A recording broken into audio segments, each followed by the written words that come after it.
I'm willing to put money on the fact that if you got everything that you asked for when it came to relationships, then you would be in an emotionally abusive or emotionally unavailable relationship right now. Today, I want to tell you a story about how I dodged the biggest bullet of all time. This was when I was just committed to being single, committed to finding the right person. So I had already set my intention with God and with the universe that I'm ready to be serious now. I don't want to entertain BS. If I don't think someone is going to be my future husband, I'm just not going to talk to them. So during this time, I learned to love being alone, because when your standard for sharing your solitude with someone becomes so high, then you don't just allow anyone into that space. That space is so sacred. So that's kind of what I had going on during that time. I was shopping. I was about to go on a trip to Florida. I think I was at 12 Oaks or Somerset for all my Michiganders here. I was walking out of a store looking cute, and I literally run into this guy that I had kind of graduated high school with. I say kind of because I don't actually think he ended up graduating. We were not friends in high school. We did not speak in high school. And if there was one human being that I would have never talked to in high school, like never been in a relationship with, it was him. He was always, you know, just not into the best type of extracurriculars. Let's just put it that way, just to give you that context. He like runs into me like, oh my God, Rima, is that you? And I was like, oh yeah, hey, what's up? We end up talking, catching up. It's been over 10 years since I've seen this person. So we're catching up, and this man is putting on the best of shows. You could tell from my vibe and even just the context he had on me and how I was, that I'm not gonna entertain BS. So he was really coming across very put together, like he had his priorities straight, like he was a man, like he was serious. And so he was like, it was so good seeing you. You look amazing. Honestly, you haven't changed. And it's like really gassing me up, which, you know, we like that. And so then something really weird happened where he was like, let me see if I still have your number because I want to text you. And in my mind, I'm like, there's literally no reality where you ever had my number, because we were not friends. Like, we didn't even like each other. I never gave him my number. He literally types my name in, and sure enough, he somehow has my number in his phone book, which was very strange, okay? So he ends up texting me. We start texting, and I'm not gonna lie, I kind of was intrigued by the idea that this bad boy would have turned into this good gentleman. So I was falling in this trap of wanting to talk to him because I liked the idea of, number one, us having known each other from the past. Like, I started kind of romanticizing this thing. You know how we start doing that? We start creating this little story in our heads. So for the first like week of us texting, he wanted to hang out like a few days later. And I was like, oh, I'm actually going to Florida, but maybe when I come back, we can like do something together. I felt a little bit uneasy, and I had butterflies, which you should go watch my video about what butterflies are actually trying to tell you, because I should have kind of listened to those a little bit more at the beginning. But anyway, I'm like, let me just give him a chance. People change. I know I've changed. Maybe he has changed, and he's cute. So I'm texting him, whatever. I go to Florida. We're texting every day. I get back home and we're gonna hang out. We make plans to go to the gym that Friday. The reason I decided to go to the gym with him is because I'm like, it's a public area. I don't want to go on like a date with him because I just still don't feel that comfortable. I want to feel him out somewhere public where we can just meet up. Like, he's not gonna come pick me up or anything like that, so that I can decide from there if like he's someone I want to continue to talk to. But I still felt a little bit uneasy. And so the nights leading up to that, Wednesday night, we're messaging all day. I think we even FaceTimed that day. And I'm about to drive to go to my cousin's house. And so before I shower, I literally pray out loud to God. I was living all alone at this point in time, so I used to do that a lot. Like, I would literally talk to God out loud. I still do that actually, and I highly recommend it. I was like, God, if this is a decoy, please, like, I do not want to waste my time.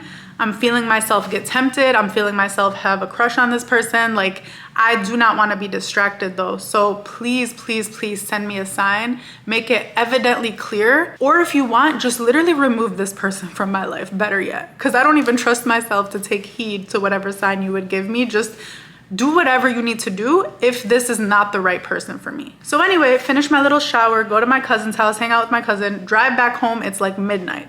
It's dark. Our streetlights are not that lit. So I'm literally driving home, about to turn the corner on my block, and I see something in front of my car moving, and I originally thought it was just a plastic bag, and then I realized it's this huge fat possum, to the point where I have to swerve out of the way. I was like, ew, and I like swerved, and then I kept driving like I'm about to pull up to my house, but then it dawned on me that I think it was a sign. In my past, God has spoken to me through animal signs. Like there would be a random animal that you don't typically see, like a random possum at 12 a.m. as I'm driving home, and I would look up the symbolism of what that animal meant, and it would always be the exact message that I needed to hear. So I'm like, oh, God might be trying to talk to me. I don't even have time for this next 10 seconds that it's going to take me to pull up to my driveway. I swerve into some random driveway, one of my neighbors, and I start Googling possum symbolism. And I kid you not, the first link that I clicked on, the message was literally this.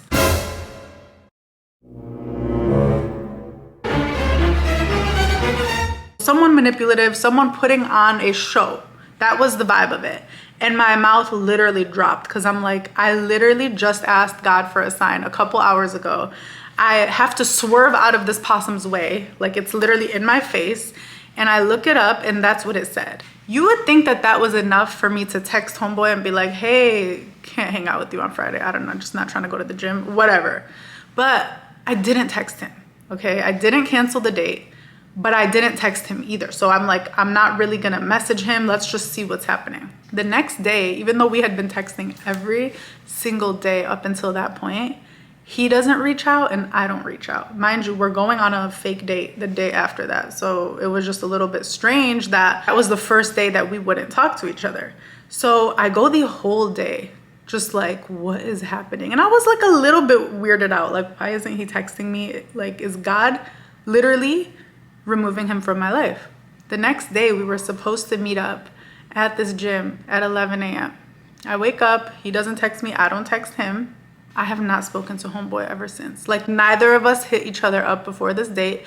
We both just don't even go on this date, or I don't know, maybe he went to the gym. I definitely didn't go to that gym. And I literally have not spoken to this person since that date. This was in 2019. It's now 2024. It's been 5 years. Then like literally months later is when Ahmad and I started talking. God wanted to throw a test in my face, which is all this guy ever ended up being, a test, to see whether or not I was actually committed. And it was a way for me to prove to myself whether I was gonna be on the same BS that I used to be on, where I would waste my time with men who really were not the people I should be with, just because I like the validation, I like the dopamine hits that I would get from the rare moments where they would act right, or if I was actually ready for my husband to come into my life. No one can tell me anything other than I passed that test with flying colors. I kind of got ghosted. Like, let's just call it what it is. I got ghosted, he got ghosted, we both ghosted each other, but I didn't even care. Like, old me would have been butthurt. Like, who does this guy think he is not hitting me up when we made plans? But the spiritual, faithful version of me was like, God literally removed him from my life because I asked him to, and because he knew that this little possum that he sent my way probably wasn't enough to get me to not go on this date. The crazier part of it, and I can't divulge these details for people's privacy, but I found out months later that he was still engaging in all of the extracurriculars that I knew him to do in high school. So he was indeed a possum. He was indeed somebody trying to create this image that he had all his life together. He had these businesses that were thriving. He even like brought up things he knew about what I was working on. So I'm like, this is crazy. Like, he's really showing me this image of the type of person I want to be with. Meanwhile, he literally hasn't changed since high school in a lot of ways. And he has 2 girlfriends in 2 different countries. I would have been number 3. Say all of that to say, I trust that even if I had gone on that date, even if we had started talking, even if I did become girlfriend number 3, I would have had the discernment to peace out. I would have known he was fake. It was a matter of time. But at that point in my life, I was just so serious and so committed to myself that I didn't even want a little detour. I'm like, I've learned all these lessons. I've been on these little detours before. They were valuable, you know, like for the time being in my 20s for me to learn certain things. But I'm in my later 20s at that point, and I was just not trying to be distracted.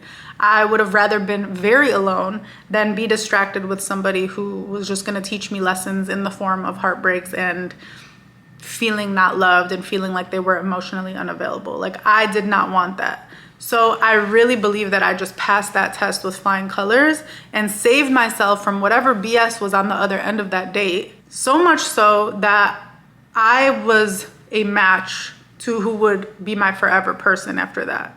Like, I truly don't know what would have happened with Ahmed and I had I actually gone on that date with homeboy and started talking to him. I have no idea, because even if it ended quickly, maybe I would have had a healing phase that I had to go through. Like, you just never know.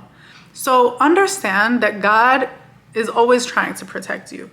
You are always welcome and encouraged to just speak out loud the guidance that you need, as long as you're open to hearing that guidance or to receiving it in the form of signs, and sometimes in the form of harshly closed doors in your face. Yes, you just have to have enough trust to know that if those doors are being slammed in your face, it's because it's trying to protect you from what's on the other side of it. My favorite thing to say as of lately is give God room to surprise you. And in order to give God room to surprise us, we need to understand that we don't always know what's best. We need to understand that there is always a force out there that is working for us, not against us, even and especially if we're not getting the things that we know we want. Let me know what you think about this. Let me know if you're experiencing anything, whether it's in relationships or career or just life, where you feel like you're getting a lot of no's. And hopefully this video helps you make a lot of meaning out of what that could mean for you. I love you so much. And as always, stay powerful, my loves.